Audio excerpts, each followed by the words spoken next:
We'll just have a little trot. Boy. Yes, he does poke his nose a little bit, but not nearly as much as he did. Because, of course, my hands are much more sympathetic, and actually he realises that my hand means something. It's not just a pull. You know, it's not just there to control him, it's there to connect with him. And that's really, whether it's a lead rope, a rein, or a lunge rein, whatever it is, that's, you know, sort of the handler, the rider's connection to the horse is through the hand. But so often that connection gets corrupted or isn't even developed because the hand isn't communicating so much as restricting or just pulling, which of course for the horse, you know, they can't get away from that sensation of being pulled, and to them, you know, it means nothing or it's uncomfortable, and they very soon learn to push their way through it, and that's what he did. So I used to say to him, whoa, whoa, and instead of whoaing like this, he'd just push through the bridle and walking on. He'd just push through the bridle because he was expecting me to keep that pressure up even when he'd stopped. So there was no incentive for him to stop. There was no communication going on. It was just like pressure on his mouth. So he's thinking, well, the sooner I walk through this, the sooner I might get rid of it. And you can totally understand his thinking. So now although, you know, the head comes up a little bit when I ask for the trot. Oh, it didn't that time. Well, that's good. Then he's saying, oh, I just want to walk. So yeah, he just wants to walk. But he is listening to the hand. He's not sort of diving off running through the bridle. And so it's not a question of using artificial aids to combat that, like most, you know, I don't know if they still do, but in my day instructors used to say, you know, that horse needs a drop noseband or a grackle or something like that. You know, all horses used to be ridden in them a lot. But, well, when I was instructing, I didn't say that. I would far rather educate the horse. So even when they get their tongues over the bit, you know, we don't have to strap their faces shut necessarily. You know, you show them a better way. So yeah, I'm showing him a better way, and so now he doesn't feel the need so much to push through the bridle like he did. So, you know, that'll get more and more established, because it would only need one ride with a rider who didn't have so much feel with their hands and gave some sort of conflicting signals or something, and he'd be straight back where he was, because he's not established by any means. Well, all these chickens, they've all laid this morning.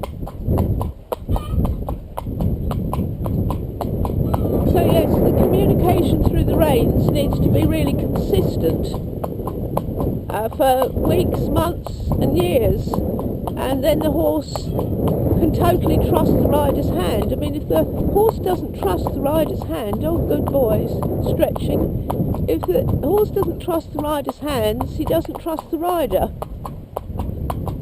And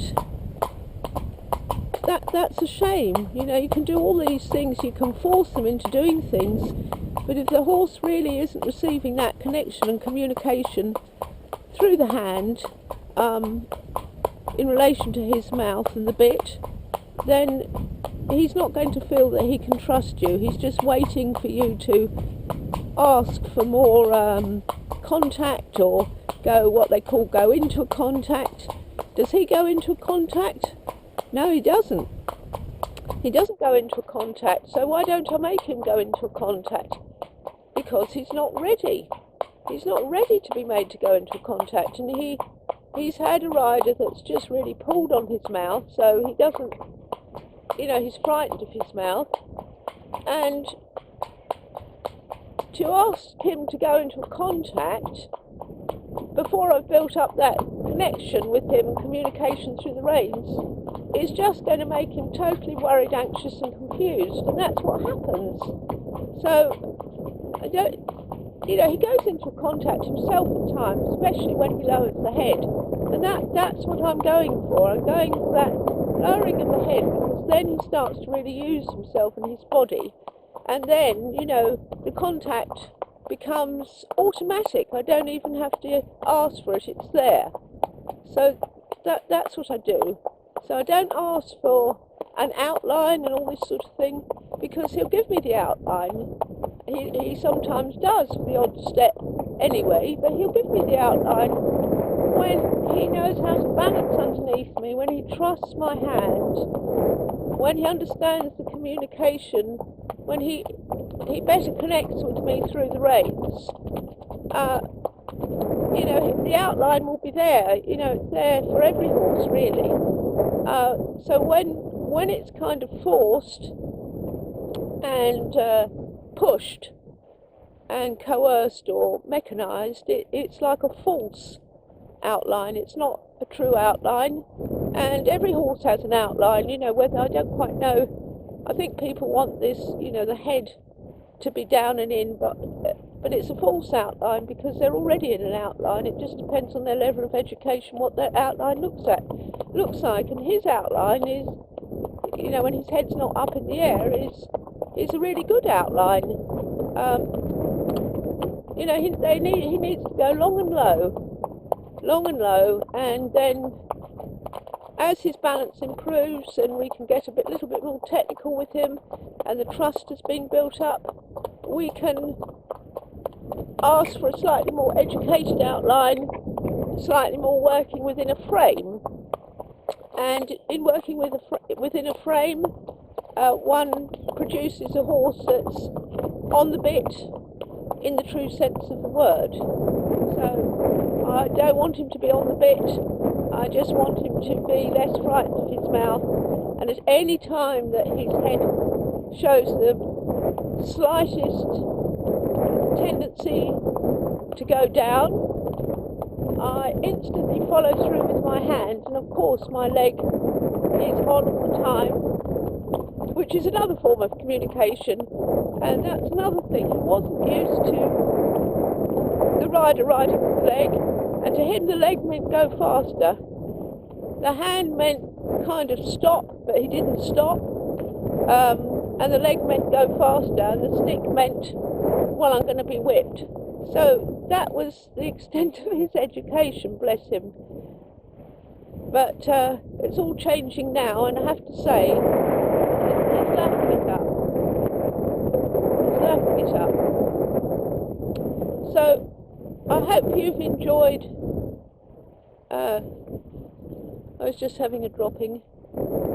I hope you've enjoyed Hugo's CobCast.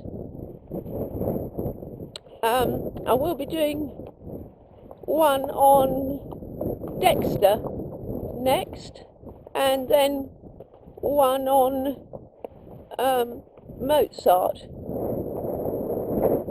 So just to sum up, he's a lovely little, honest, faultless temperament little fellow who absolutely has taken this, our foundation training, which is no more than good old-fashioned horsemanship. He's taken it on board, and he likes it, and he's really going with it.